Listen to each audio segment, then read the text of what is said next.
Good evening, ladies and gentlemen. The hour has come for us to open up our Board of Supervisors meeting for our public hearings on tonight and one item of unfinished business. At this time, we do call this meeting to order. Might we pray? Most holy, wise, and eternal Father, we come humbly before your throne of mercy. Lord, thanking you for this opportunity to be servants in your kingdom. We ask now that you would bless, lead, guide, and direct us and send a spirit of cooperation as we strive to do the betterment for a county called Surrey. Bless us with your presence, and we shall be blessed indeed. We ask these and all of the blessings in the name of Jesus. Amen. Amen. We will now observe a moment of silence.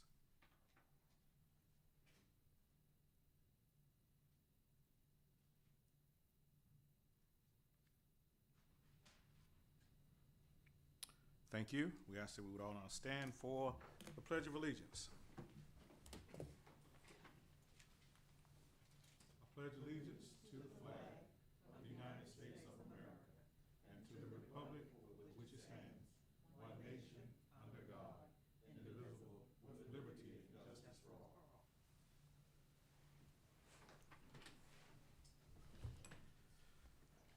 Our fellow board members, we have before us the agenda for tonight. We have unfinished business, and we have a public hearing on two different items. Are there any questions on the agenda? If there be no questions, we would entertain a motion for the adoption of the agenda for our May 13, 2021 meeting. Mr. Chairman, so moved. Have a motion. Could I have a second? Second, Mr. Chair. It's been properly moved and second for the adoption of our agenda for our meeting on tonight. All in favor, let it be known by the voting sign of aye. Aye. Opposed? The agenda has been adopted. The first item on our agenda for tonight is unfinished business, and that item is the tax exemption request from C. Scott Logging that we began discussion on May the 6th, our meeting on last week. If you give your attention, we do have the request before us from Chris C. Scott's Logging, and we do have code section before us. So we do open the floor for discussion now on this request.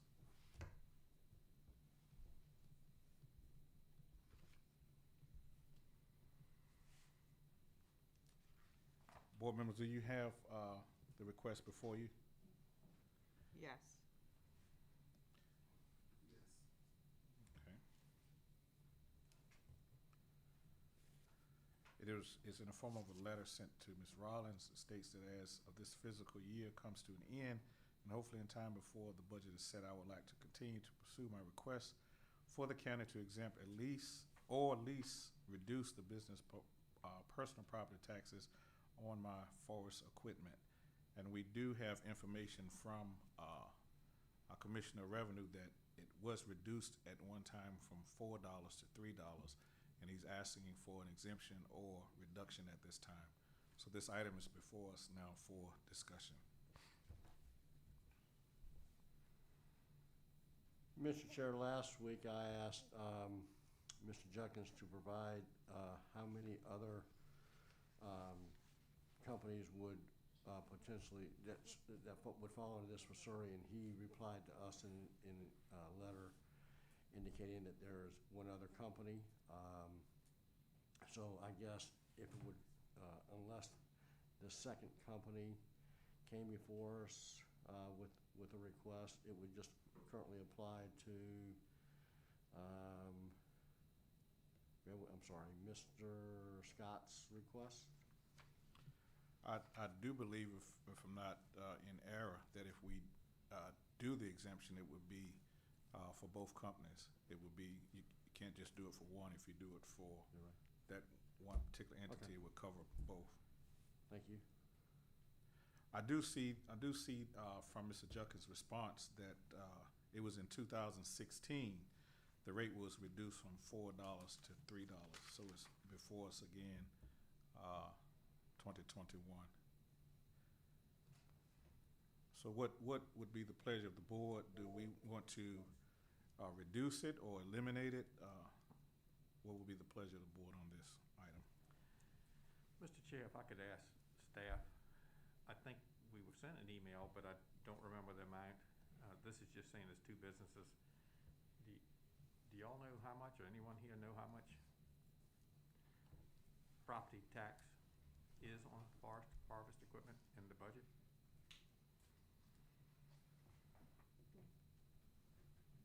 Yes, we do have that information, Mr. Chairman. Okay. Mr. Chairman, yes, we do have that information. And Mr. Jenkins, Commissioner of Revenue, is in the back, but if I'm remembering correctly, I believe at least the amount is estimated to be about $21,000 would be the fiscal impact.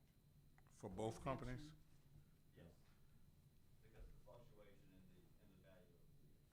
That's a good estimate. And that would be for total exemption.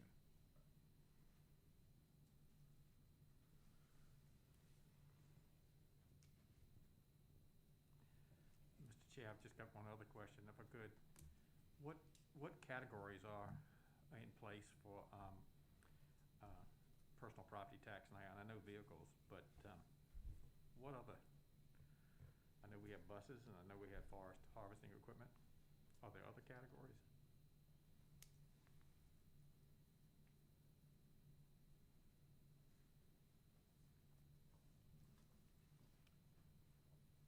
Again, if I'm not in error, this is, would be just for the forestry equipment, and it will be in line with what, if we do the exemption, it would be in line for what we've done for farming equipment in the county. Would be in the same breath with that. The buses would be something completely different. The reduction was done for the forestry equipment in 2016 to stay in line with, the forestry, the reduction to stay in line with the buses. The buses would be totally different. Am I correct? That's correct. Thank you, sir. Maybe this question to Mr. Judkins then. What my question was, and I understand it's just for harvest equipment, but what other personal property categories does the county have? Good evening, everyone. Good evening. To elaborate a little bit on that, we have classification of trucks, we have cars, we have tractor, we have your tractor trailers and that sort of thing that transport, and they are in a couple of different categories as well. We have business property, we have machinery and tools. Just to elaborate a little bit, on that, to give you some ideas of what the other categories are that are broken down. The tractor trailers, they're broken down into a couple of different ways. Into contract carriers is one of them, and the other, something that's similar, and that's based on how the transportation works. And the buses are broken down into buses and passenger buses. So those were categorized separately, and that was done at a previous request, and I'm not sure what year that was, but that was the passenger buses were made into a separate category. In the rates, I know where the rates kind of on safer Vehicles buses? are $4 per Right. 100. Business property is $4 per 100. Machinery and tools is $1 per 100. And passenger buses and forest harvest equipment are $3 per 100. I think I've covered everything. No. And thank you. That was my question. Thank you. Okay, you're welcome. Mr. Chairman? Yes. Yes. I was pulling up that tax rate resolution as Mr. Jenkins was coming, and he did a great job recalling everything. The only one that I don't remember mentioning was the farm machinery and tools, Mr. Jenkins, which is $0 Right, for $100 assessed value, and merchants capital the same.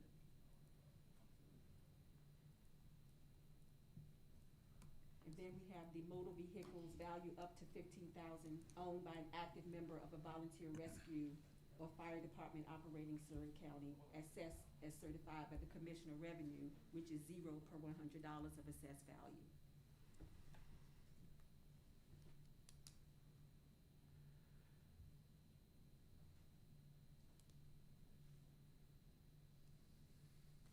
Mr. Chair, Yes, Mr. Drury. I certainly want to know what the majority, everybody's silent, so I'll speak, is that, peanuts and timber and, was it Pork Peanut and Pine Festival, I guess, pork is gone, but, keeping in the flavor of ag equipment being exempted, I'm okay with exempting, forest harvesting equipment. Just my position, but I'd like to hear from the other board members. Thank you, Mr. Drury. Any other board members? According to the letter received from Mr. Scott, there was a change in the Code of Virginia which gave this opportunity to us to reduce this taxes, and that we would need to revise our ordinance according to what he has here in his letter. Now, I haven't verified that.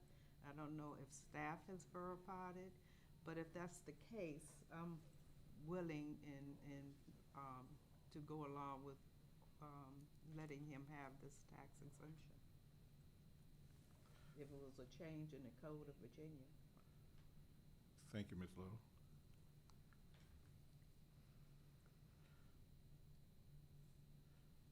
Ms. No Calhoun? further questions for me. No questions? Ms. Powell?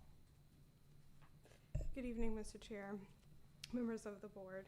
Just briefly to speak to Ms. Little's statement, the state code has changed to include forestry equipment, and it can be, the value of it can be reduced or it can be exempted in its entirety, which is the option of the board. The county code mentions farm machinery, which this forest equipment could be considered, but the ordinance may need to be clarified for that. But the fees themselves, the tax itself is not included in the county code. So if the board is looking to make a decision on that, I think Ms. Rollins can correct me if I'm wrong, but I think the budget has a tax rate included that was advertised for farm equipment. And so if we were to change this, the board could make that decision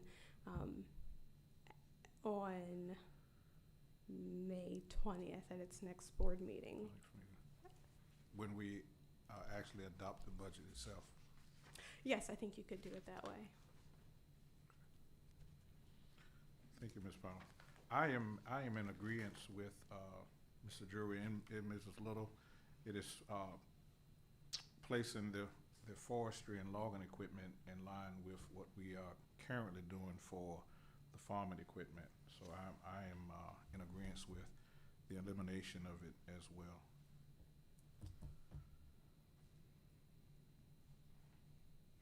And there are no other questions from the board.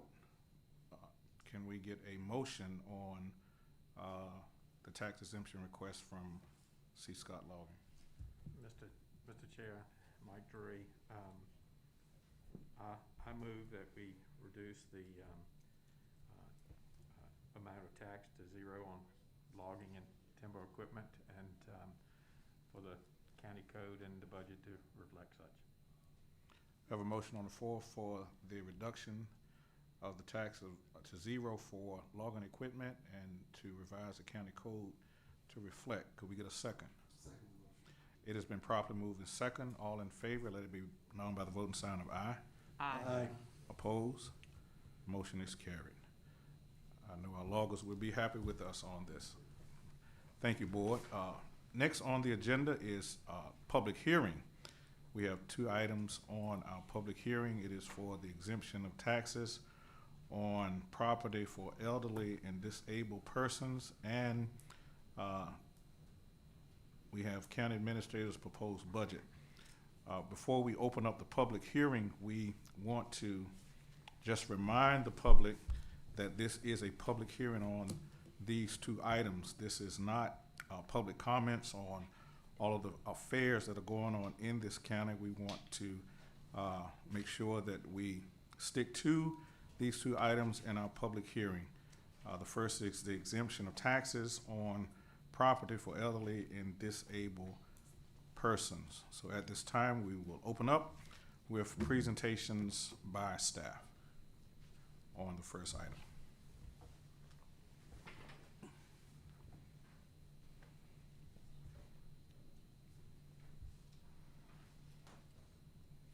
Ms. Powell? I'll do it. All right. Good evening again. Before you is an ordinance or amendment to an ordinance to the, to section 16 point, to section 16-56 of the Surrey County Code, which increases the maximum annual exemption on any one property from $750 to $1,000. That was an increase, the $750 was increased in 2019, but we are suggesting that that code be amended once again to increase limit from $750 to $1,000. And I or other county staff can help answer any questions that you may have. Thank you, Ms. Powell. You have any questions for Ms. Powell or staff on the increase for the exemption of $750 to $1,000 for the elderly? Mr. Chair, I do have questions. Yes, Mr. I don't see a ordinance. In other words, I don't see the ordinance in our packet as to what's actually being amended. And I assume that the only change is increasing the exemption from $750 to $1,000. Is that correct? Yes, Mr. Drury, that is correct. I don't see it in the packet, but I happen to print off a copy if you wanted, and I can pass it around, but that is the only change. Well, if I may ask a Sure. further question, I did print off the existing ordinance today and reviewed it. And if you increase the exemption to $1,000, my math says that $1,000, if you increase the rate of what we are talking about, is $130,000 worth of value. And the current ordinance says in 16-55(3) that the value of the home cannot exceed $100,000, so that's not going to be in accordance. Mr. Chairman? Yes, Ms. Yes. Rollins. So I was checking back into the May 6th packet to see whether or not we can provide some additional information as to the financial impact of that, but I believe Mr. Jenkins can definitely provide us some insight on the impact of changing that. So if you don't mind, if Mr. Jenkins can come up. Thank you. Thank you, Thank Mr. you. Jenkins. Good evening again. Good evening. To answer the question about the $100,000, that is someone's net worth cannot exceed $100,000, excluding their home and the 1 acre and the ancillary structures that that would go with that. So the $100,000 is a net worth limit and not the dwelling value limit. If that helps with clarity on that. If I may answer, yes, it does, and I misspoke on that. That's what I was referring to. I just wanted board members to understand that you're increasing it to $1,000, but you've got a limitation at $100,000 of your net worth. So if somebody owns that residence outright and doesn't have any debts against it, you're not reaching the $1,000. So just making sure the board understood that. Okay, because right now the way it works, it's somewhat of a proportional deduction based on your income and your assessment. So you might, depending what your assessed value is, you may receive the $1,000 deduction if your house is valued more and you meet the requirements. Because right now what this will allow us to do, it'll allow people to, under a certain value of their dwelling, if they've met the requirements and they're within the certain in the percentages laid out, they will essentially pay less than what they have been paying because we've increased this deduction several times by the maximum of what is allowed in this case. So if we're going from $750 to $1,000, it opens up the door for more people to receive a greater deduction in their taxes, essentially. Yes, thank you, sir. I agree, but another question, not to put you on the spot. are board members doing, I'm in agreement to do this, but I just want it to be correct. I wasn't here at the discussion on this, but I'm assuming the board members are doing this to assist the elderly this year on tax rate increase? That's correct. But there's isn't the deadline passed? For everything to be received. Yes. Well, again, I'm not trying to be difficult. We have not set the tax rate. There may be some elderly that don't understand that they would qualify. I just want the board to know that it was a May 1st deadline and Right. we're past The, that. the May 1st deadline, everything that had to be met for that, nothing is changing regarding that because your total net income cannot exceed $35,000. And that was not proposed to be changed. Correct. What I'm saying, it says in here that the application has to be received no later than May 1st. That's correct. We're talking in circles. I just want the board again to know that this won't help a person that wants to apply now. So, just for clarity. Right, yeah, nobody can apply now until Right. next year. Right, Right, so this will help for this year's taxes though. that people who have applied. Right, that is correct. Just, again, Clarity, for clarity. Thank you, Mr. Drury. Clarity. just a, It will help with people that have applied That is correct. this year. That's correct. And next year, once they apply, would it help them as well? Right, as long as they'll leave it at the 1,000 deduction rate, maximum deduction. Thank you. Okay. Mr. Chair, if I may make a comment? Yes, Mr. Drury? Again, for the public that's viewing this, and people that are here, we talk about raising it to $1,000, and again, and I'm in agreement, I wanna keep this in place, and I thank the other board members for looking at the exemptions, but again, I just wanted people to know that there's a ceiling on this, as well as an application deadline, and this $1,000 is not for everyone, you can't make but $15,000 to get that ceiling.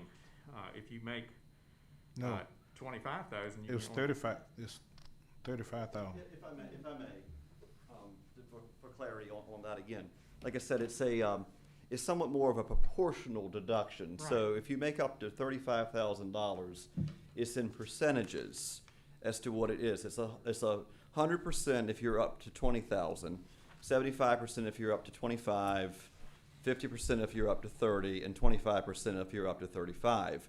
But that $1,000 maximum ends up being a proportional type deduction because it's based also on what the value of your dwelling may be and your land and all that. So you can potentially get the $1,000 maximum deduction without being under the $20,000 limit. There are those cases. I understand. I just wanted people to understand that it's not $1,000, it's proportional, as you state. And the other comment I have to make is that the reason this is a little confusing is that it is not correct on Municode. I copied it off of Municode. Municode is not caught up at all. So I'm quoting the 15 off of Municode. Municode still says that there's the stair step. Municode still says it's maybe $500, yes. Right. So my apologies, but you can't get it online, and that's messed up. My last comment, and is this, again, I'm in support of this, but I wanted clarity to the public. I have publicly stated that I will not vote for a tax increase unless we exempt the tax increase on 65 and older and the disabled. This doesn't do that. So I just wanted the public to know that. This is something that's in place. I want to keep it in place. I'm glad we're increasing it. But the Virginia Code allows you to not tax the 65 and older on any increase, and that's what I proposed, but it's not being suggested. So this is not doing what I had advocated for. So anyway, this is not disgruntlement. I just wanted the public to know that this doesn't do what I've been advocating. So thank you.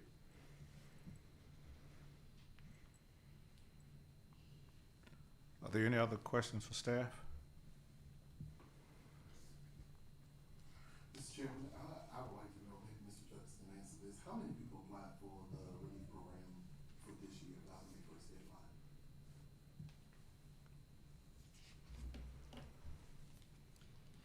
I believe we have between 75 and 80 applicants. You're welcome. Mr. Judkins, if I may, the clarity on that, does that include veterans? The veterans are a separate category in themselves, Okay. and I believe we have about 32 or 33 of them, maybe even 34, 35 up at this point. That number has steadily increased over time. Thank you. You're welcome. Thank you, Mr. Jacobs. Mr. Chairman? Yes, Ms. Yes. Rawlings? I would add some additional information if it will help the board also with the discussion. In the previous information we provided, we did provide the numbers of residents who were receiving the exemption for both the tax relief for the elderly and also for the veterans exemption.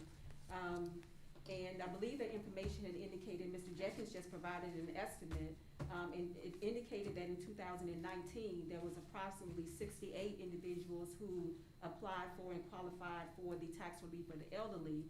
In 2020, and Mr. Jenkins, I was able to pull up your information. In 2020, that number was 75, and then in 2021, we don't have those exact numbers yet, but there was a slight increase from 2019 into 2020. Thank you, Ms. Rawlings.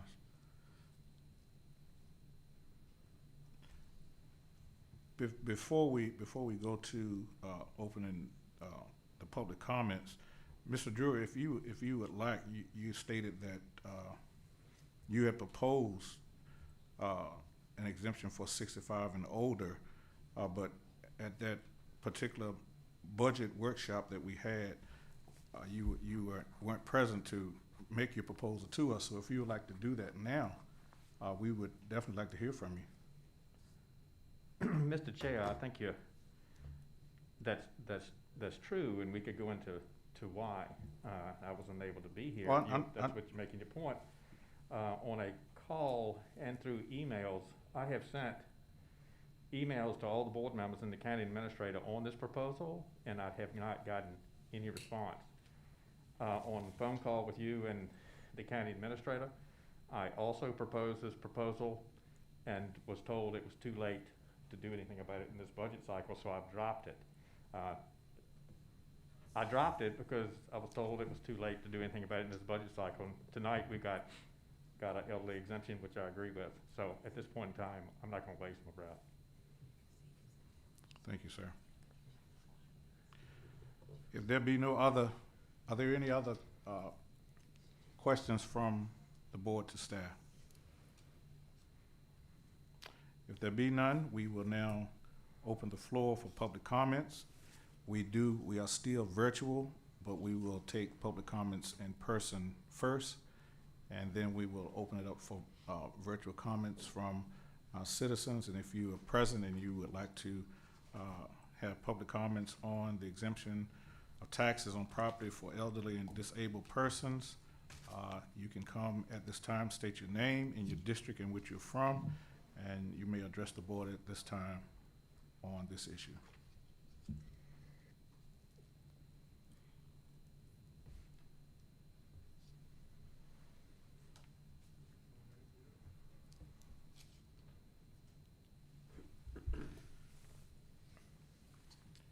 It is apparent that we have none in person, so at this time we will open the lines up for virtual comments from anyone who is on by telecommunication.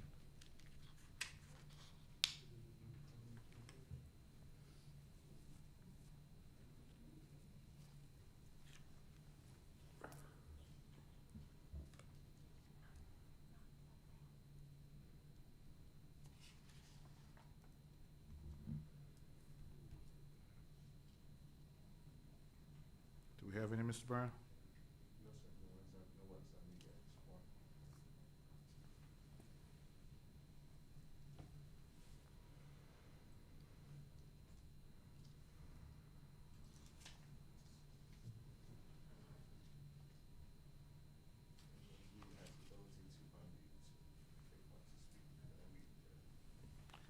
If you are online with us and you would like to speak, you can unmute yourself at this time.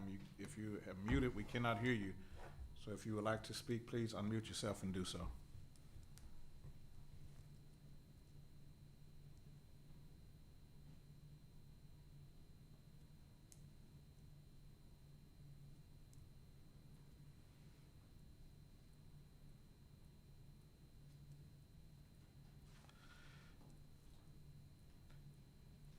There appears to be no comments from our citizens virtually, so we will at this time close the public hearing.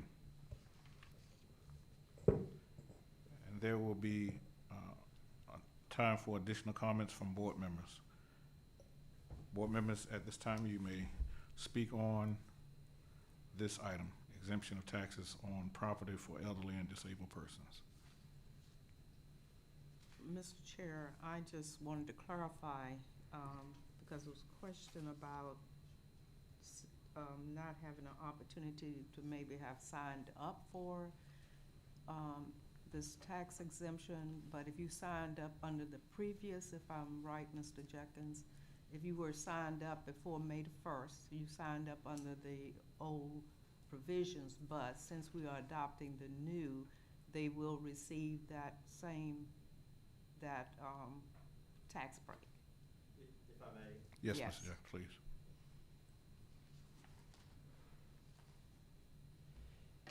The way that this would work, the applications that were received, the amounts were still set so far as the requirement of the $35,000 for the total household limit and the $100,000 of your net assets excluding your house, the 1 acre and the ancillary structures there.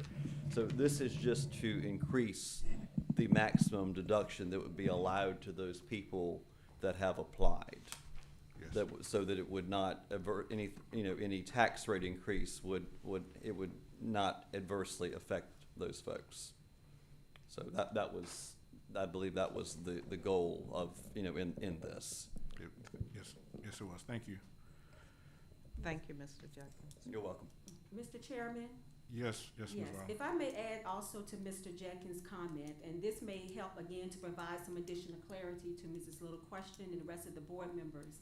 And I'm going to note this. When we asked about this, we had asked Mr.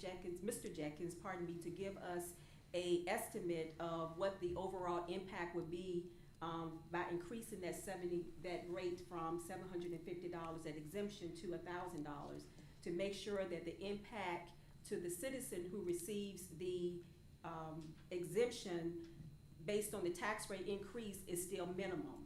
So with that stated, with the $1,000 maximum tax exemption allowance based on the 2020 applicants, the county would range from, the cost to the county would range from $44,000 to $46,000 for tax year 2021. That is an increase from about $6,000 to $8,000 from the exemption that was given in 2020. And this accounts for the proposed real estate tax rate increase. Without increasing this deduction, tax relief recipients would collectively pay about $4,000 more than they did in 2020 with the proposed rate increase. So by increasing the exemption, recipients altogether would pay approximately $2,500 less than they did in 2020. So in essence, it states that because we are increasing that exemption from $750 to $1,000, even though we are proposing the tax rate increase, it would still be that very minimum impact on the citizen who is receiving that exemption. And it also gave an opportunity, if I remember correctly, that it would allow for more applicants to be able to qualify for the exemption. And to Mrs. Little's point, we had indicated, and also Mr. Drury, you stated, is the number of citizens that currently receive the exemption and how we can go about as a county to make sure that we are publicizing the information as it already has, and also making it more available for citizens who may not necessarily be taking advantage of this application, and we will make that more widely available. Thank you, Ms. Rollins. And in the budget workshop, this was proposed, and the board members agreed to this, so it would offset the 6 cents increase for the elderly, so that they would not feel such a dramatic impact from the 6 cents. And it appears that this will be, based upon the information you just gave, Ms. Rollins, it will be doing just that. Are there any other remarks from board members? Any other closing remarks by staff? If there be none, we will move to the second item in our public hearing. It'll be fiscal year 21-22 County Administrator's Proposed Budget. Mr. Chair, do we need a motion on this, or are we just moving past it? I'm not understanding. Do we, Yes, Mr. Chair, this was advertised. for the adoption of it, Yes, for the adoption of the ordinance. could we get a motion on the exemption of tax and property for elderly and disabled persons? Thank you, Mr. Drury. I'll make that motion to increase it to 1,000. Could we have a second? So moved. It has been properly moved and second that we will increase the tax exemption for the elderly and disabled person from $750 to $1,000. It has been properly moved and second. All in favor, let it be known by the voting sign of aye. Aye. Opposed? Motion is carried. Thank you, Mr. Drury. Got so much going on here, all this discussion. Thank you, sir. Our next item is County Administrator's budget, proposed budget. I'll have presentation by staff. Good evening. I'm just going to do a quick overview because we did a more comprehensive presentation at the previous work session where the budget was presented. But excuse me. So tonight we're holding the board is holding a public hearing on the proposed budget, and the budget is scheduled for adoption at your meeting next week on May 20th, and that adoption will include setting the tax rates. Just to briefly go over what the major drivers, both on the revenue side and the expenditure, were as we were putting the budget together. For FY22, the county's revenue is essentially flat compared to the FY21 adopted budget. Revenue is increasing by about $188,000 or 0.7%. And of that, local revenue is only increasing by 0.4%. State revenue is increasing by just under $90,000, but the vast majority of that is targeted to pay for salary increases that are mandated by the state for the constitutional officers and the registrar and electoral board.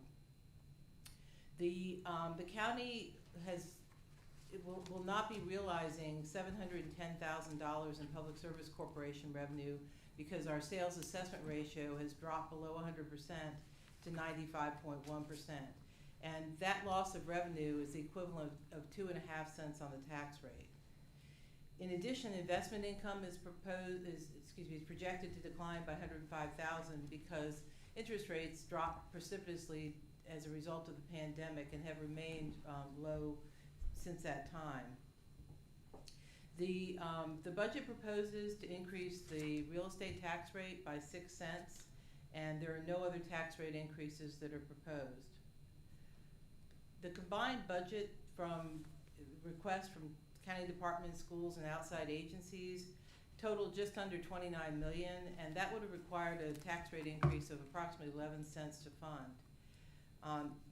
CIP continues to be an area that needs attention and needs some ongoing funding. Projects that are funded are minimal. With the addition of the additional penny from 5 cents to 6 cents, the revenue that is generated from that is proposed to go into the CIP fund to be targeted to public safety projects, including the replacement of sheriff department vehicles, many of which are well beyond their useful life. In order to fully cover the gap between revenue and expenditures, we would have needed a tax rate increase of 9 cents. and 5 cents of the total would be directed to operating costs, with the remainder going to CIP. And there are a number of deferred maintenance projects that the county has, including roofs, buildings, HVAC systems, vehicles other than the sheriff's department that really need ongoing funding on a year-by-year basis in order to make sure that we aren't spending more money in maintaining these items or having major systems fail on us without having been adequately prepared to make sure that they don't do that. So the proposed tax rate is 6 cents. 5 cents will be directed to operating, and a penny will go to the CIP. Looking at the major cost drivers on the operating side, $581,000 is included for new and restored positions that are critical to county operations. A 5% salary increase is proposed for county employees, and that's $307,000. The school's funding is an increase of $294,000, and that includes a 5% salary increase for school employees that is mandated by the state. $182,000 is included for increased debt service on primarily the radio system project that was approved by the board last year. We have $119,000 to begin the revenue stabilization fund, and this was an item that was recommended by the county's financial advisor. Because so much of the county's revenue is generated by the Public Service Corporation tax, it accounts for about 59% of local tax revenue. And that source has not always been stable. There have been years where it's gone up, but there have been years where it's declined as well. The recommendation is to create a revenue stabilization fund that allows the county to react to drops in that revenue source without having to take draconian measures on the budgetary side and cut operating costs. We have costs that are also mandated for the Children's Protective Services Act, and correction and detention costs, which includes our contractual costs for jail and juvenile detention, are increasing by $61,000. We have $41,000 included to restore the board's contingency line item to its traditional level of $100,000, which, given the size of the county budget, is still not a significant contingency amount. And then we have we were able to make some improvements in our workers' compensation claim history, and in doing so, we lowered our experience modification and reduced those costs by $27,000. We had $28,000 in other cost reductions in the budget. The real estate tax rate is proposed at 77 cents for next year, and the other property taxes would remain at their current levels. As we discussed earlier, to help alleviate the impact of the proposed real estate tax rate increase on the elderly and disabled, a change in the exemption has been proposed to increase it from its current level of $750 to $1,000. This chart just gives you an overview of the change between the budget as it was originally proposed to where the proposal is now. Again, the increase is $287,000 from the additional penny on the tax rate, and that brings the total general fund budget to $28,189,362.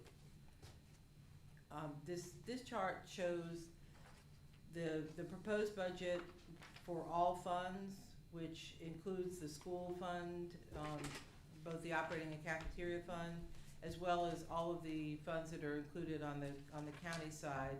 And in total, the proposed budget for fiscal year 21-22 is $53,578,660, which is a decrease of about $4.2 million, and that's primarily due to decline in capital project funds spending.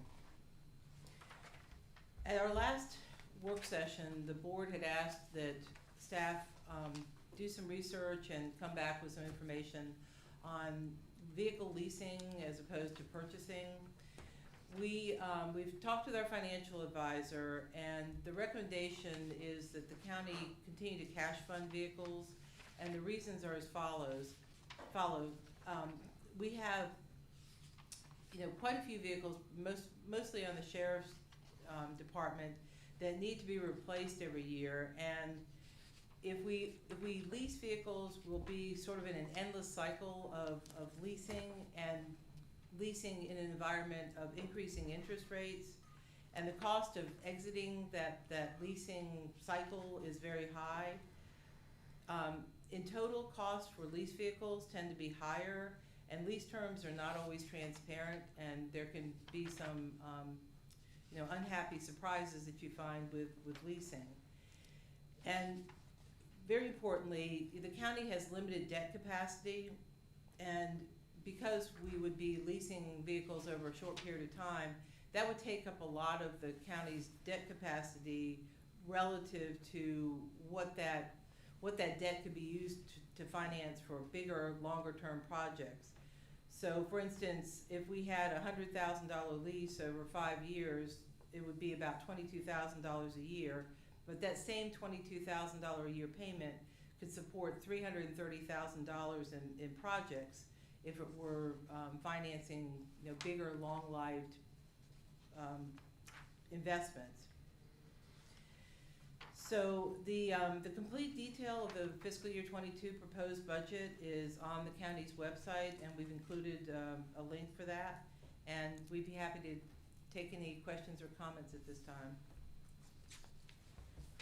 Thank you, Ms. Swindell. Are there any questions for staff from the board in regards to the presentation? Yes, Mr. Chair. Mr. Jury? This week I got a call from a farmer that was concerned, and I think Ms. Little, you may have gotten the same call. I'm not sure who else did, about the deletion of the peanut, water, and soil conservation funds. Has that been addressed, or what's the status? I did address it. I asked staff to put that back in. It would be $4,000 in addition to what they got last year. So I was told by the group that they would be speaking to each of the board members, but I've worked with soil conservation for years on my job and have been a conservationist all my life. And based on what they do, we get more dollars back than we give them. So it's my recommendation that we would move forward in increasing it back to the $10,000 that we had paid them the year before last year. It brings in 2 to 3 times more funding for our farmers, and I have a special place for my farmers, so I don't think that'll break the budget. That's my recommendation. And I'm in agreement. I support that recommendation as well. Thank you. Any other questions? If there be no other questions from board to staff, we will now open up the floor for public comments in regards to the county administrator's budget proposal. We have citizens present. If you'd like to speak on the budget, you can come forth, state your name and district, and address the board.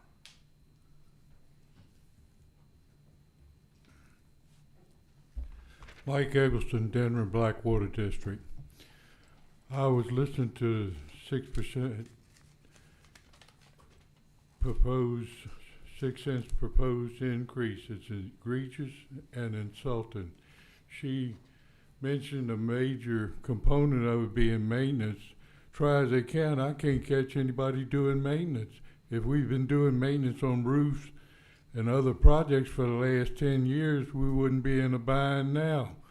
And when we do maintenance, a good part of the time we hire a contractor to do the work. So why are we paying 5% bonuses if we're going to hire a contractor to do the work? And did you ever consider that the taxpaying citizens were affected by the pandemic too? Out of a county of 6,700 people, approximately 30 or 40% don't pay taxes, so that 6% falls on the rest of us. I think this board needs to start representing the citizens for a change.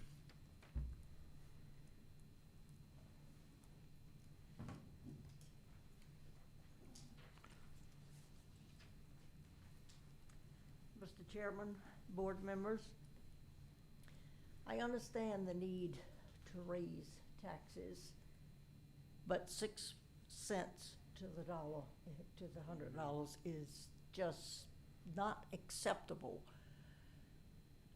There are a lot of ways this county could cut expenses.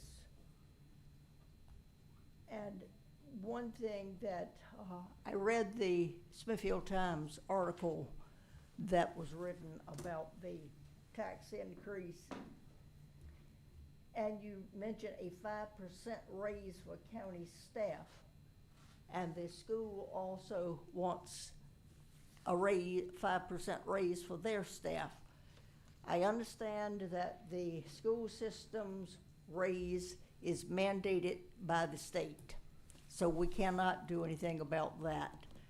But have you ever considered that this county could cut expenses in other ways? We have a maintenance department, which Mike mentioned, and I was absolutely appalled after fussing and contacting our supervisor and talking to other people that the fence that had fallen down, obviously been backed into by a large vehicle or hit by a dumpster or something, was virtually destroyed in one corner. Instead of the county's well-paid maintenance staff coming out and repairing that fence, it was contracted out to a woman and her daughter. They repaired it very nicely. I should think that the maintenance department and this board should hang their heads in shame.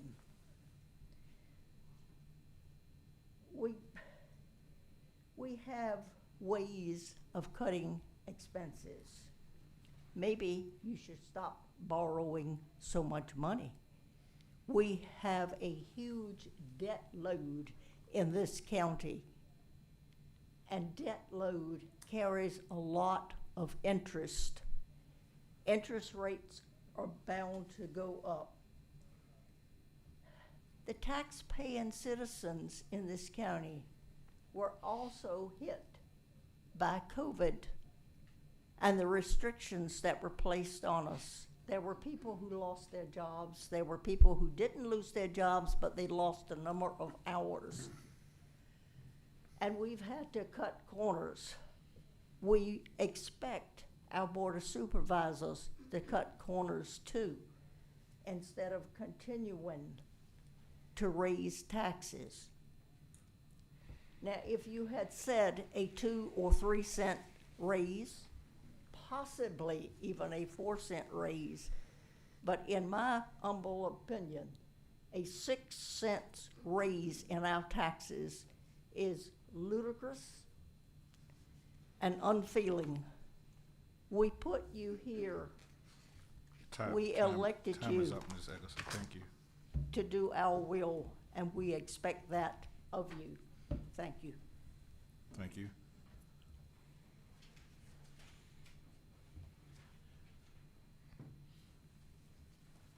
Good evening. Good evening. Good I'm evening. Savannah Williams of the Claremont District. I know that the bus that was running between Williamsburg and Surrey is no longer operating. I'm probably one of the few adults in this room, or maybe in this county, that has a car, and yet I used it. I don't know what was the process for advertising to the community to let them know that of that bus route.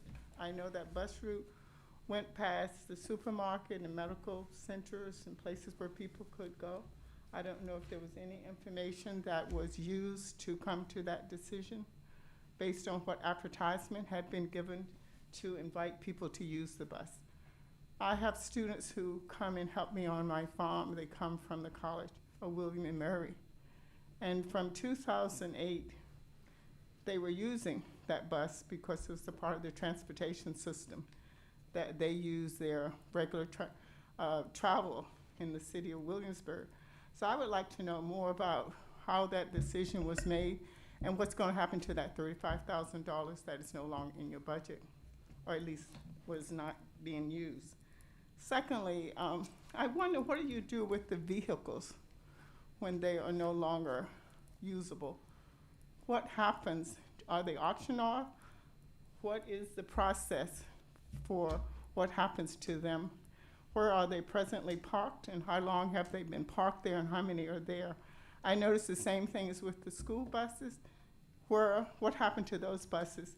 There are now people who are using school buses for homes, and I wonder if there are any ways in which we may be proposing how to use or to auction off both the buses and the vehicles. Thank you. Thank you, ma'am.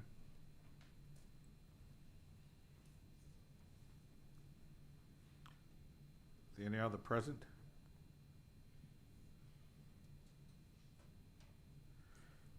If there be no other citizens present for public comments, we do open it up to our virtual community at this time. If you are online and would like to speak, please unmute yourself, state your name and your district. Hello, can you hear me? Yes. I'm sorry, say it again?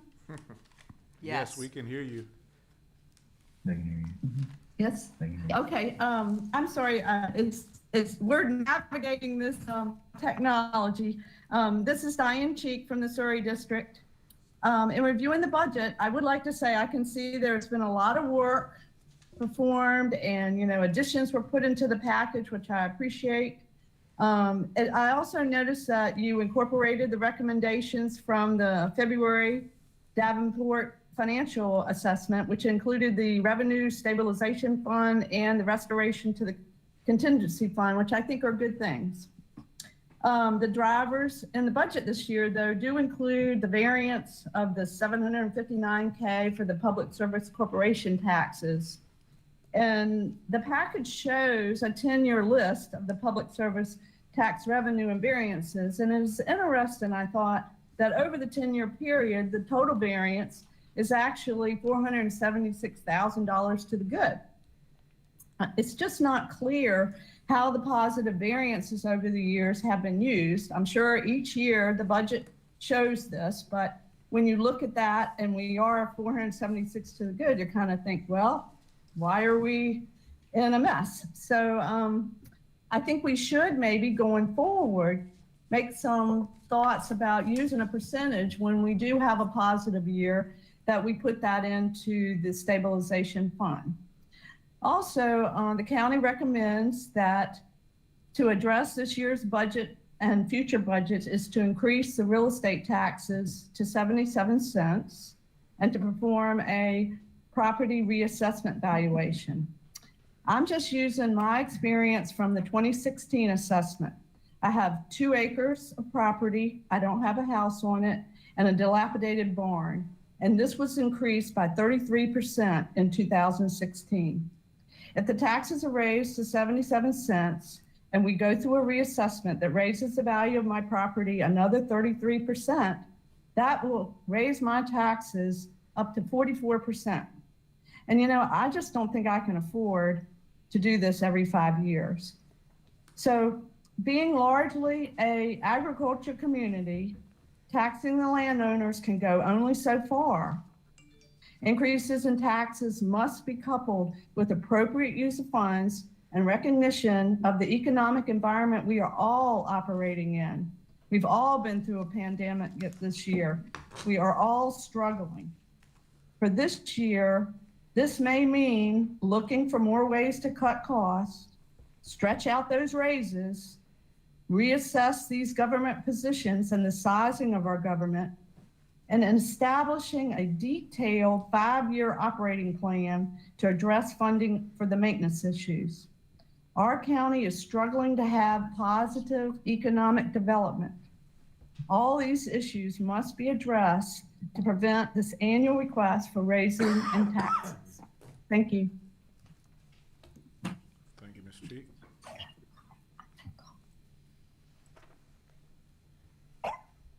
Anyone else from the virtual community?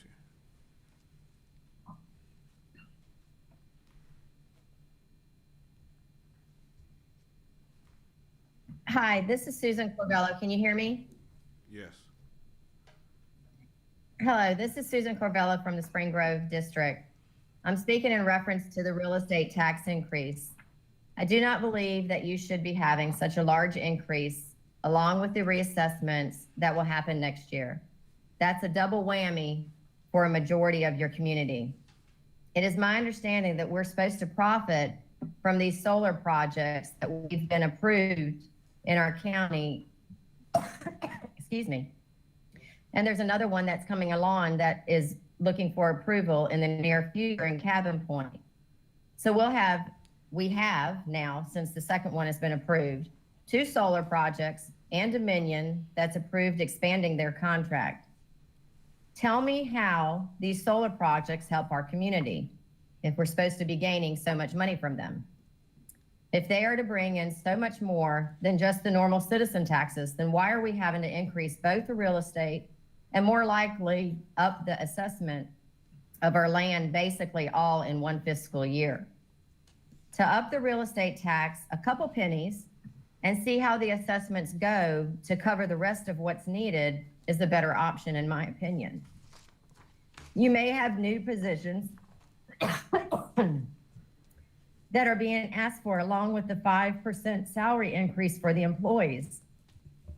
The county needs to tighten up what they have been on their spending before you get more in debt, like your financial advisor basically advised during his briefing. Correct your spending, but don't make the citizens fix your overnight what has happened in the past several years. Thank you. Thank you. Anyone else from the virtual community?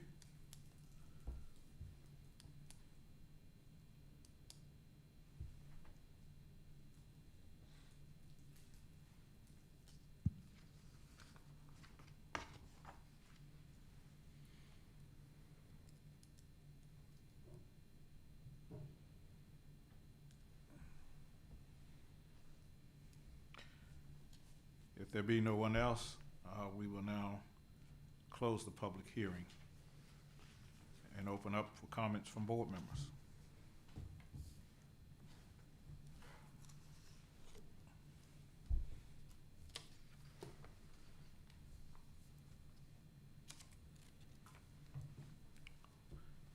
Any comments?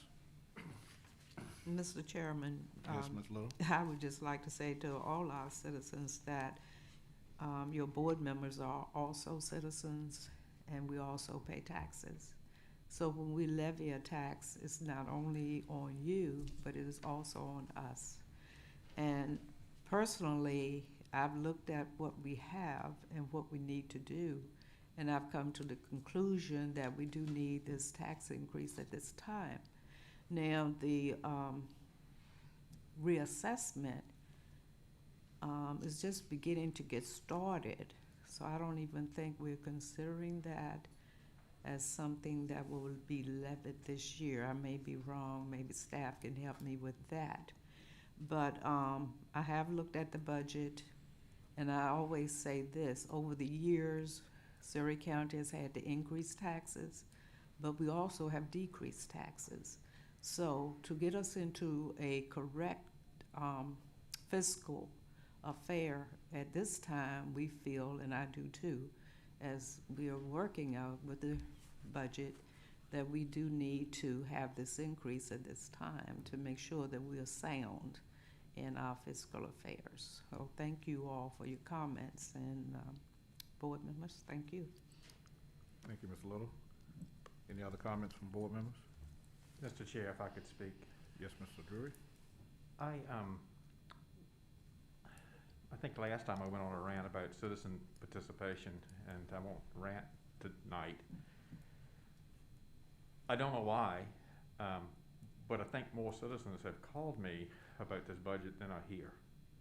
And I appreciate the ones that are here, being here. As I told Reverend Elliott, I guess it was last week, the end of last week, I read a book here recently in which it said the total opposite of love is indifference. And regardless, the people who participate, even if we disagree, and I know board members at times, and I disagree as well, and even this evening I disagree, but it all comes from love and love for this county and what we're trying to do, so we all are coming from it. But man, indifference, you need to speak up. And it's great to call me, but you need to participate, and it's so easy to do now virtually.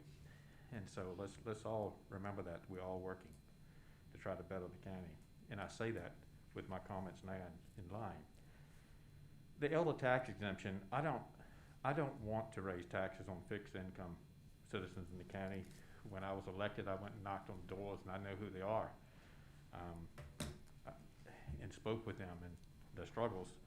And in my legal profession, I can't disclose, but I hear that I have to help people in this county, the elderly, with financial issues, and I know the farmers out there that are struggling. So anyway, I just don't want to do a tax increase on the fixed income people. My conscience would allow me to do it. And we could have done this by exempting the 65 years and older. What we did tonight was great, but it doesn't achieve what I wanted to see achieved. And I'm gonna be silent on it because, as I said, I have reached out and didn't get a whole lot of support for it. Land use taxation, I see in the middle of our budget, what is the public purpose for enacting a program in Surrey? And I could spend the rest of the evening talking on that. Again, as I knocked on doors, it's me. Our county motto is the rural right to success.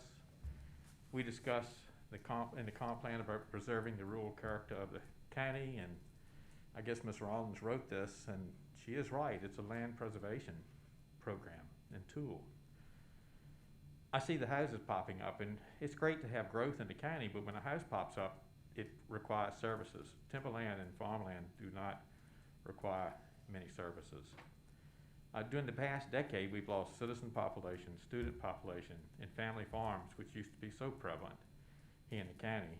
A very diverse group of people that define the character of our county. It's what brought me back to the county away from corporate life. I looked it up before I came to the meeting, the USDA census, and I could only find the data. They haven't updated, but from the 5 years in 2012 to 2017, it showed a loss of 13% of the farming operations in Surrey County. That's 13% in 5 years, and I assume that when they update it again, we're going to see a similar decrease. Again, they come to me for legal advice. I know the struggles at this point in time. I just want to start trying to do some innovative stuff to stop this decline. I would support a tax increase if it was coupled with exempting the elders and adopting land use taxation on just cropland in the county. This would put us in accord with surrounding growing counties who have enacted such. If it had been enacted this year along with the tax increase, it would assist with the current budget shortfall and be paid for in 2023 with the reassessment and increase in utility taxation. The citizens that I've talked to would be acceptable. Yes, that pushes a burden of $100 to $150, maybe pushes up to $200 on a residence, including myself. But most of them are okay with that, because I continue to hear, let's preserve the rural character of this county. What's happening from a legal perspective is more and more people, including me, have put their farms in conservation easements. Land use taxation can be put in and out. The county government can enact it and not enact it, withdraw it. I'm just telling you, conservation easements are out there, they're coming on. I've got one on my farm, and the reason why was exactly this. My entire rental check goes towards paying the county taxes. I had to do something to decrease it because I didn't want to continue to use, I can't stay in Surrey. Let's say urban living has its withdrawals, but I make a whole lot more money outside of the county. So I'm okay with that personally myself, paying some higher taxes on my residences, unlike Ms. Little, we all the citizens here, and think it's a small price to balance our budget without hurting the elders and the rural character of our county. I hope the issue won't die. I'm a little discouraged by this memo, talking about what is the public purpose, and I could go on and on and on. What is the public purpose? It decreases the burden on our elderly landowners at that and the farmers, and keeps them from converting. I knocked on right or wrong, I knocked on a whole lot of new 2-acre homes and fields. And if you look around, again, right or wrong, a whole lot of pine trees are starting to grow up on cropland. I just want to see it stopped, the decline. When you leave an area like I did and come back, you see the decline. We've got many things to be proud of, but I just want to sit up here and just continue on and on and on with the decline, and that's all I have to say. I would like to just address what has been said previously by the two board members.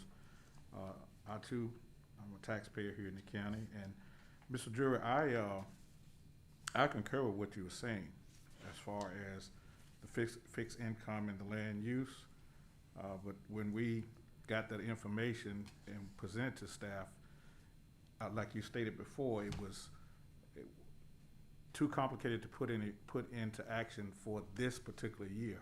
I don't think the board has any problem bringing this issue up and discussing it and seeing what we can do to do the land use in the county properly. It was a timing issue, and I do believe that it's something we can bring up. Because I too have a heart for the citizens that's on fixed income, and that's why we proposed the increase for the elderly. I would like to say this, and during our budget discussion, we came up with the 6-cent increase to cover the necessary emergency equipment in the county. With the sheriff's the vehicles, we went from the 5% to the 6 cent because we need new vehicles. We need not only in the sheriff's department, but we also need fire equipment as well. That was brought to our attention. And when we look at the 6 cent, it may seem drastic, but we have to remember that the county has not raised taxes in 11 years. Has not been a tax increase in 11 years. And with the increase that we're doing now to 6 cents, we are still the second lowest in this entire region. We are still under Isle of Wight County. We're still under Prince George County. The only county that has a lower tax rate than Surrey County, even if we raise to 6 cents. And I'm not saying this because this is something we wanted to do. We looked at what we needed to do to provide services to the citizens of the county. We will still be the second lowest in this entire region. Sussex County is the only county that will have a lower tax rate, and because they can operate in Sussex this way because they receive so much more federal and state money than Surrey County does because we have dominion power. So we will still be lower than anybody in the area. And what we're trying to do, we're not trying to fleece the community, and we've seen, talking to citizens, have seen social media just like talking to citizens saying that we must be lining our pockets. We are citizens of the county. Nobody's lining their pockets. We need to keep the county moving. How would you feel calling a police officer and you're being robbed or somebody's holding your house up and they have a vehicle that they can't get to you with? This is a necessity that we are basing this tax increase upon. It's so much we can go over and continue to talk about, but again, we have to realize that what we have been receiving for dominion power over all of these years, it's less because machinery and tool taxes, they go down, they depreciate over time. So we've been milking that cow all of these years, but it is getting lower and lower. So if we want to continue to even provide the services that we have previously provided, there has to be a tax increase. I hear the citizens saying, well, not so much. Well, what are you going to cut? You have mandates from the state. You have emergency equipment. You have, and who wants to work a job over 5 years and don't get an increase? You have your county employees that have constantly been in line with our school system as far as raises are concerned over the last 20 years. So an increase, it is necessary just to maintain what we have been doing in the county. When we initially looked at this, talking from staff, what was needed to get everything that's on the list at one time with the radio equipment and paying off our mortgage, it was an 11 cents increase that was asked for. But the board, and we talk about COVID last year, as far as COVID issues are concerned, that's the reason why we didn't do an increase at all, because of COVID. We're looking out for the betterment of the citizens. So again, we need to remember that even with this increase, I think it's important for the citizens to remember that even with this increase, and we will look forward to doing more for the people on fixed income and land use in the future. We couldn't do it because of the timing of it this year. I don't think the board is opposed to giving relief because we did tonight for forestry. But even with the 6 cents, I just want this to be in the mindset of the citizens. Even with the 6 cents, we are still the lowest.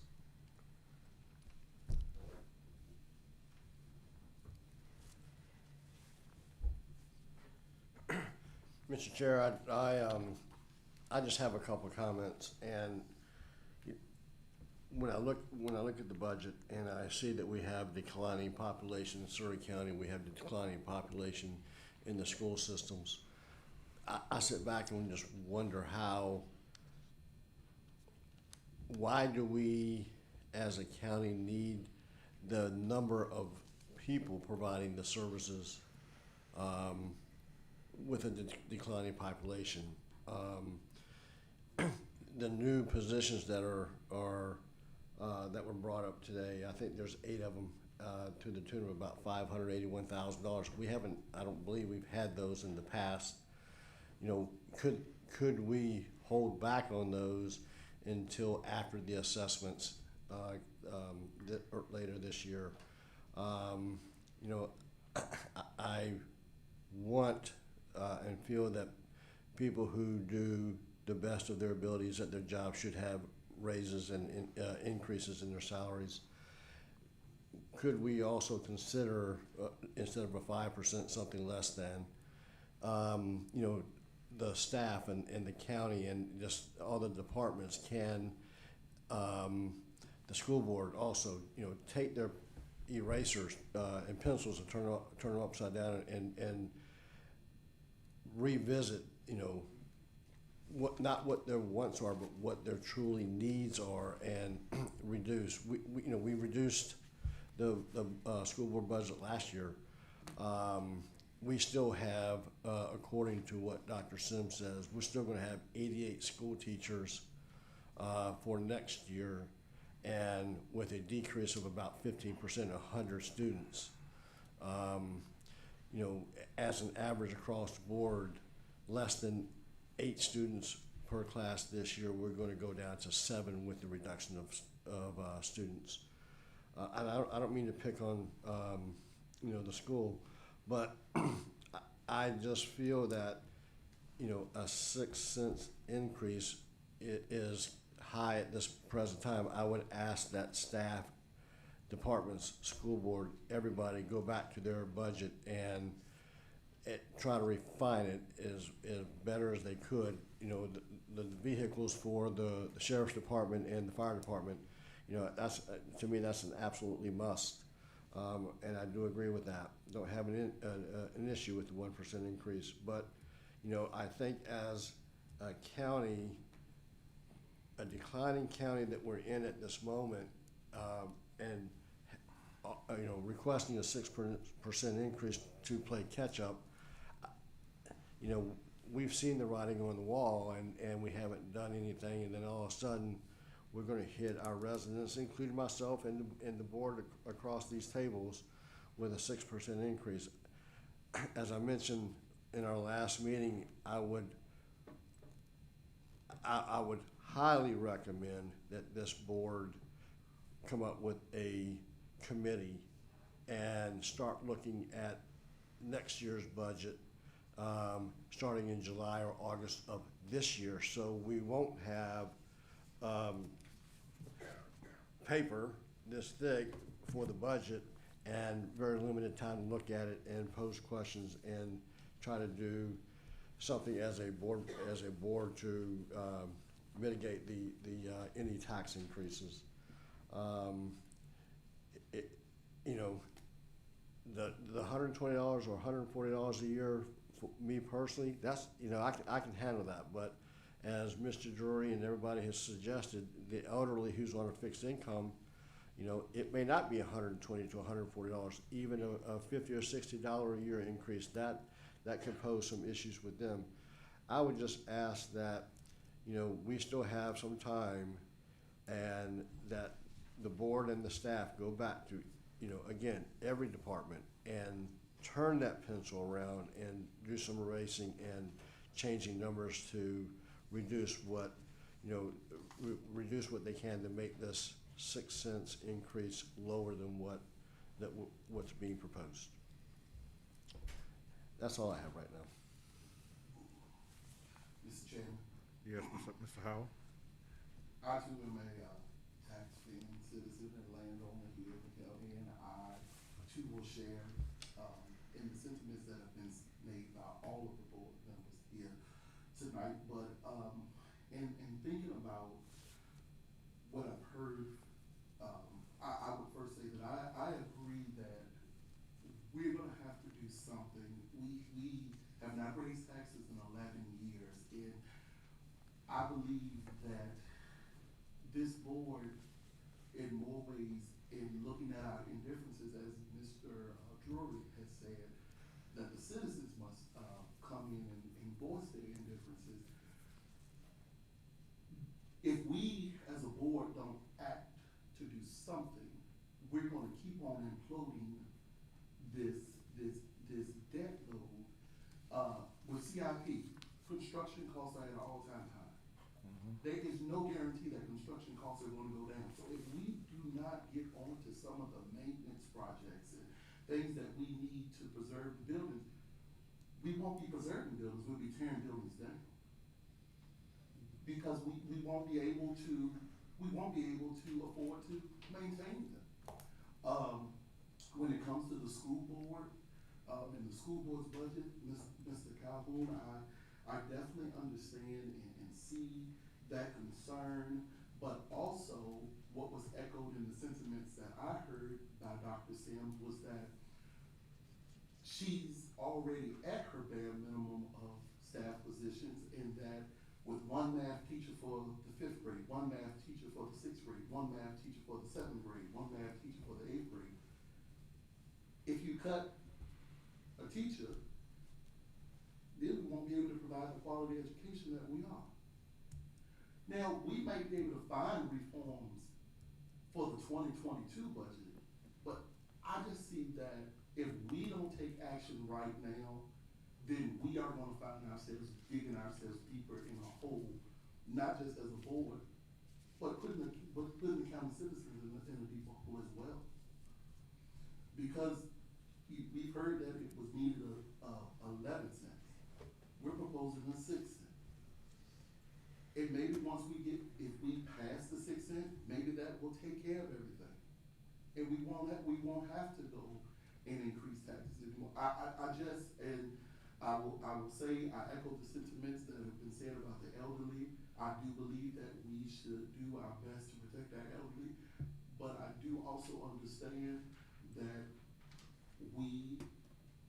I am a working citizen, we have a retired county community, we have to do something. I'm in favor of us putting this putting forth a tax increase. And then I'm also in favor of us looking at how we can, in the upcoming fiscal year, look at reforms. that will help us. But to sit down and to keep on scrubbing and doing this and doing that, not giving the raises are mandated. We have to do them. We can't get around it. There are certain things that we have to provide from a county perspective, from a school's perspective. We can't cut them. So I believe that county staff, school staff, and other people who have submitted budgets have done their due diligence. Now but we can also get a committee to start looking at how we can reform and recarve and repurpose and retool. But also I have to say that some of that has been going on right now, even in this budget cycle. So that work is being done. And I just think failure for us to act as a board will cause greater detriment to our citizens.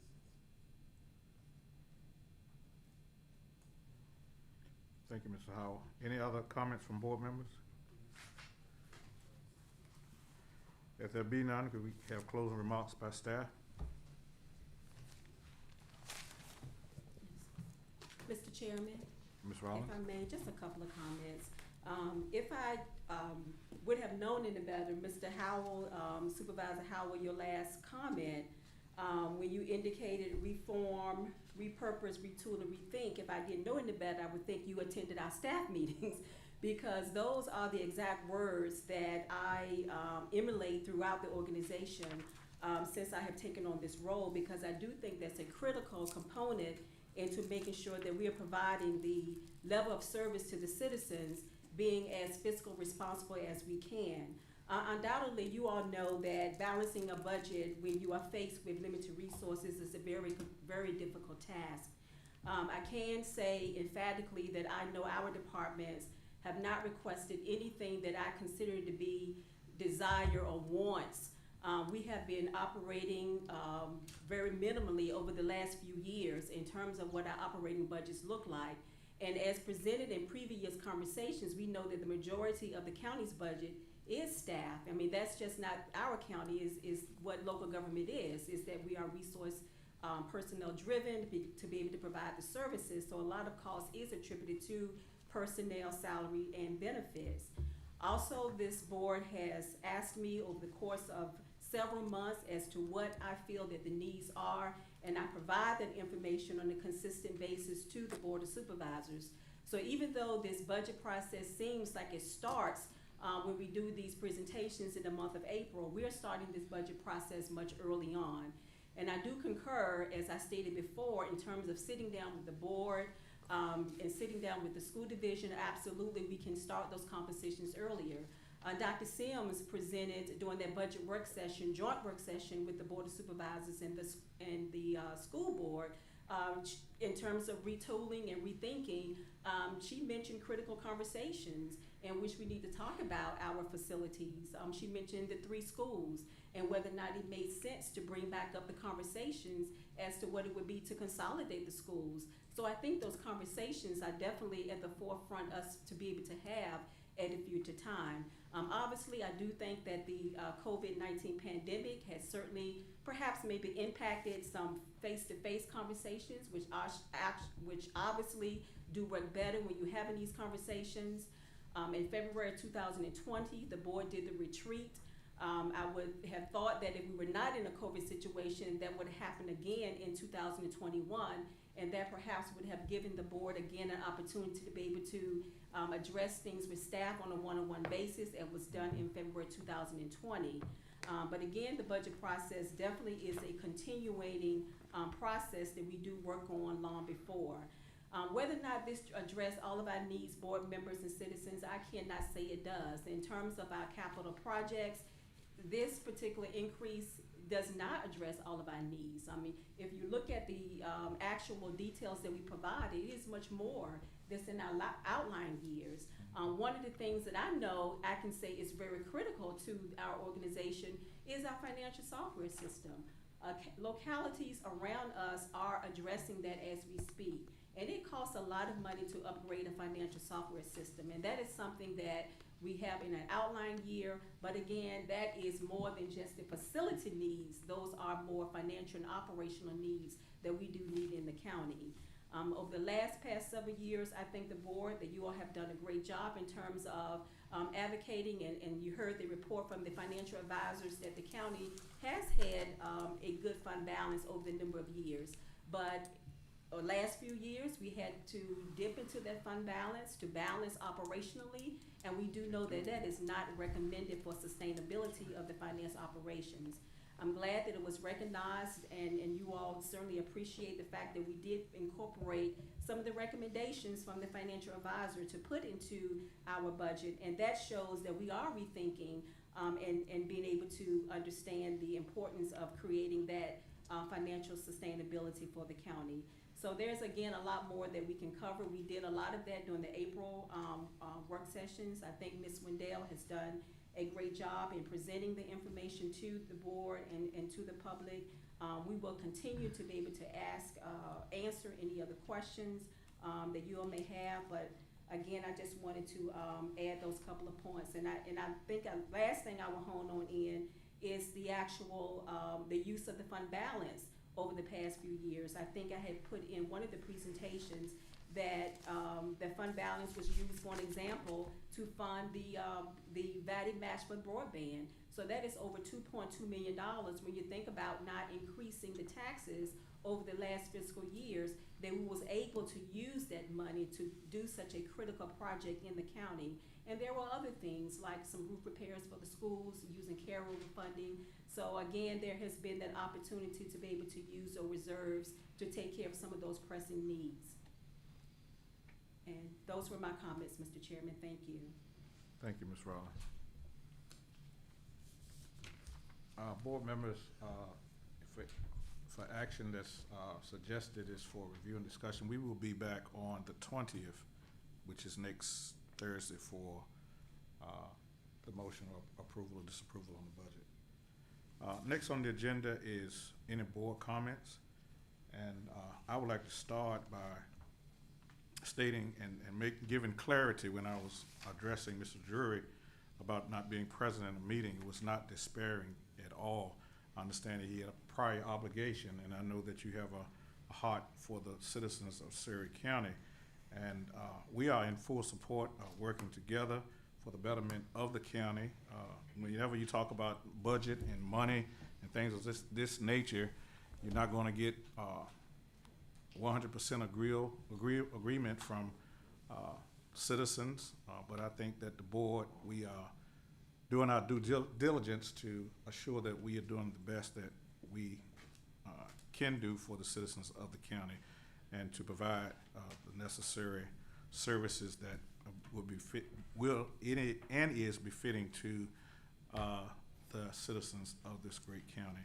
So again, we want to continue to work in harmony and not to do anything disparaging to one another. So at this time, we'll open up the floor for any board comments.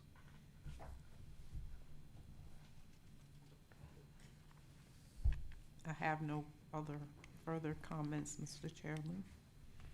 Mr. Chair, if I could, then we'll move on down the table. And I appreciate those comments, and we'll say to the citizens too, this board is very good to work with. We can have some disagreements, but be respectful about them, and I appreciate the chair's comments. Again, as I say, we all come from a angle of love for the county, and if we all were in agreement all the time, that may not be very good. So this is just part of the process to figure out the path forward.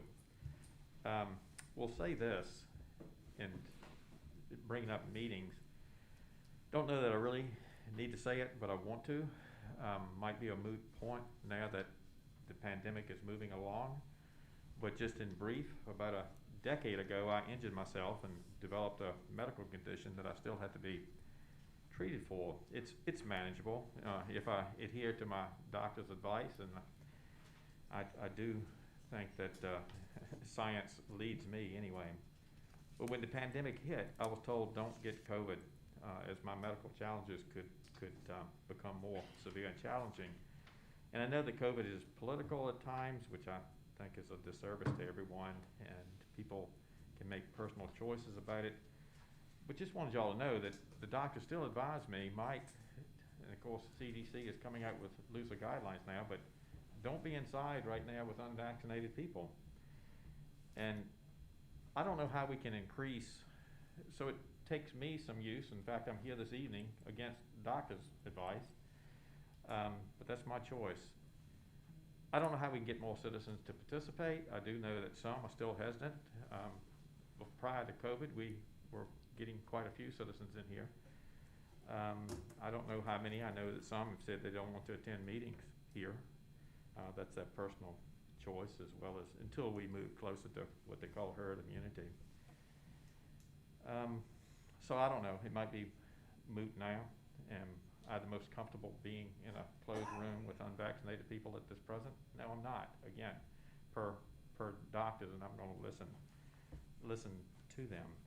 I know citizens can attend electronically, and we'll just have to say to the board too, my workload has increased tremendously, and partly COVID and several other factors, and I do need an option to attend electronically from time to time. I talked to Mr. Hefty about it last week, and to the chair, who graciously said, come, I said, virtually at 7 or come late, and he said, come late, and I appreciate that. We'll hold off the items, so I appreciate you working with me on that. I just want to let y'all know that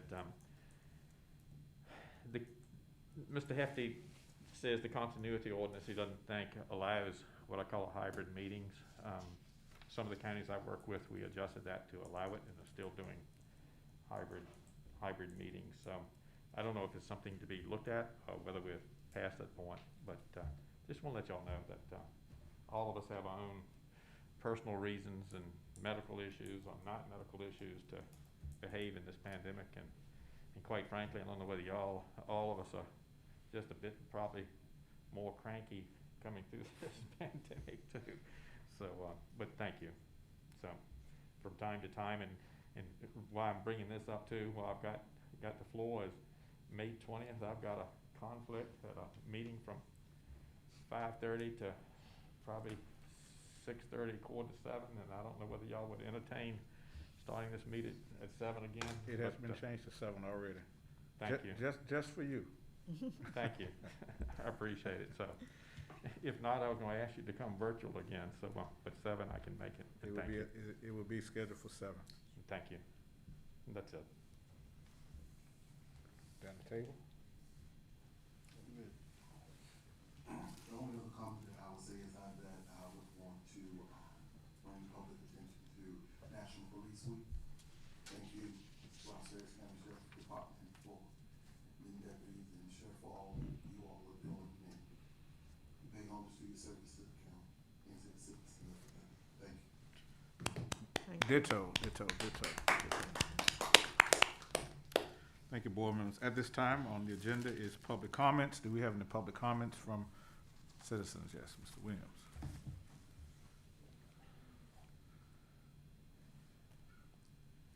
Good evening, Jeremiah Williams from the Denver District. I am very happy to see that y'all have the brother and sisterly love that was absent for a while. Good to see you back together. But one of the things I want to tell you is, do not, in all situations, equate silence with approval. Transparency is so important. You know, you may have the solution to the problem. You may know what the problem is, but if you don't share that with the citizens, then we don't understand why you're doing the things that you're doing. And, you know, I really beg all of you to increase your accessibility to your citizen. Okay, people will take so much until they can't take it anymore, and then the question is, where did this come from? But a lot of times people are not responding to you or not attending these meetings because they feel like you're not responsive to them. Okay, they don't feel that you hear what they're saying or asking of you.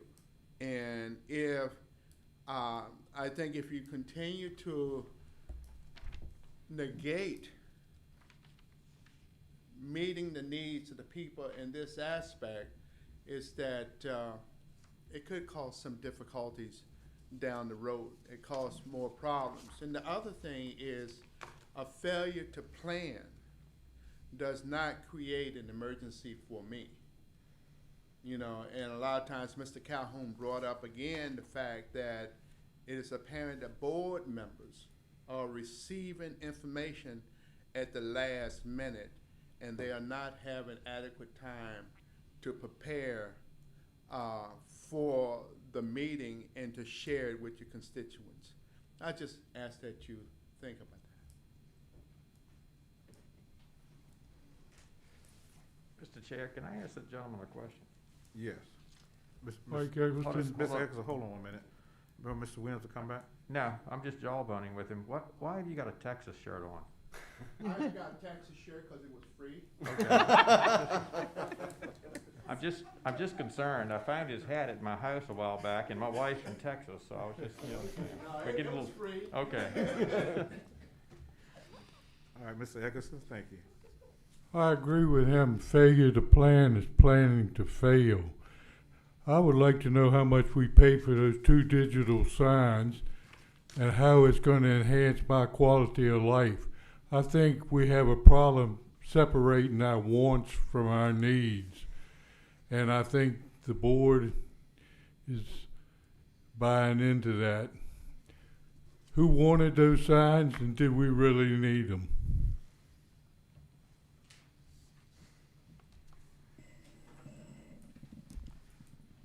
Thank you, sir. Any other public comments? None present. Do we have any public comments virtually? Hello, this is Susan Corvello. Yes, Ms. Covello. Hi. At the last meeting, first of all, I want to reiterate what Dr. Williams had stated. I totally agree with everything he said. At the last meeting, I sent pictures in reference to the erosion going on in the county from the 2 different residents. And I was advised that my email was forwarded and that they knew whose house I was referring to. You then advised me that the owners had already been contacted and the situation had been resolved. I followed up on that information, and I'm not sure which owners you think those pictures were referring to, but when I followed up, no one from Strata or the county has contacted these owners to look into their matters of this erosion. After I spoke to one of them, I know that those pictures look like it was from heavy rain situations, but when I spoke to one of the citizens of those pictures, she stated that she still gets stuck in her lawnmower because she rides her property to cut the grass, and on just regular rainfalls, not heavy rainfalls, she gets her lawnmower stuck. So I would appreciate if I could get the email that was forwarded, my email that was forwarded, and get the response email back so that I can allow these citizens to know who to directly contact in reference to their problems. And I appreciate that. Thank you. Thank you, Ms. Covello.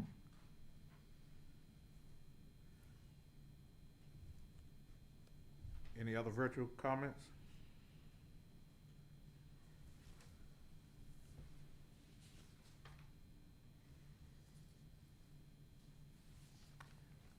If there be none, the chair would entertain a motion for adjournment until the 20th, May the 20th at 7 o'clock. Mr. Chairman, so moved. Okay, a second? Second. All in favor, let it be known by the voting sign of aye. Aye. Motion is carried. See you next Thursday at 7 o'clock.